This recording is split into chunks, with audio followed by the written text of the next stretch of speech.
पाप शैतान से भी खतरनाक है। जैसा कि न्यायों की पुस्तक उसके 16वें अध्याय की 17वीं आयत में लिखा, तब उसने अपने मन का सारा भेद खोलकर उससे कहा, मेरे सिर पर छुरा कभी नहीं फिरा, क्योंकि मैं माँ के पेट से ही परमेश्वर का नाज़ीर हूँ। यदि मैं मुड़ा जाऊं तो मेरा बल इतना घट जाएगा कि मैं साधारण मनुष्य सा हो जाऊंगा। मेरे प्रियो, पाप वो काम कर सकता है जो शैतान नहीं कर सकता। अगर आपने पाप के आगे घुटने टेके हुए हैं और आप चाहते हो कि परमेश्वर आपको आशीषित करे, तो ऐसा होना असंभव है। बाइबल में जब हम शिमशोन की जिंदगी के बारे में देखते हैं कि शिमशोन एक ताकतवर व्यक्ति था, उसके तुल्य कोई भी नहीं था। वो अकेला ही हजारों व्यक्तियों का सामना कर सकता था।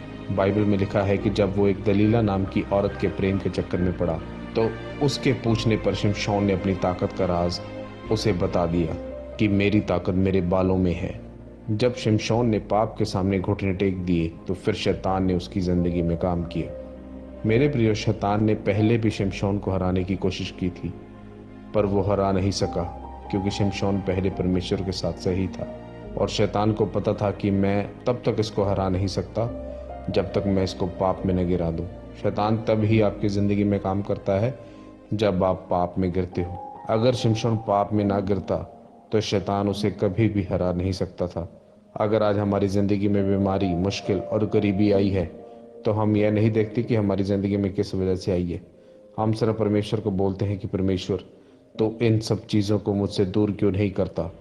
पर हम यह नहीं देखते कि वो बीमारी, मुश्किल और गरीबी हमारे पाप की वजह से आई है। जब हम लूका 5:18 में पढ़ते हैं, तो एक व्यक्ति था जो लकवे का रोगी था, और कुछ लोग उसे प्रभु यीशु मसीह के पास लेकर आए। फिर प्रभु यीशु मसीह ने उसे कहा कि जा, तेरे पाप माफ हुए, और वह चंगा हो गया। क्योंकि प्रभु यीशु मसीह जानते थे कि इस व्यक्ति की बीमारी का कारण उसके पाप हैं। मेरे प्रियो, इसलिए भी पाप के आगे घुटने ना टेकें, क्योंकि पाप की वजह से ही हमारी ज़िंदगी में बीमारियां, परेशानियां और मुश्किलें आती हैं।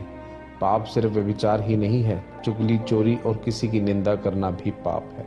आप सिर्फ प्रभु यीशु मसीह में चलें और उसके हुक्म के अनुसार चलें और पाप से दूर रहें। प्रभु आपको आशीषित करे। आमीन।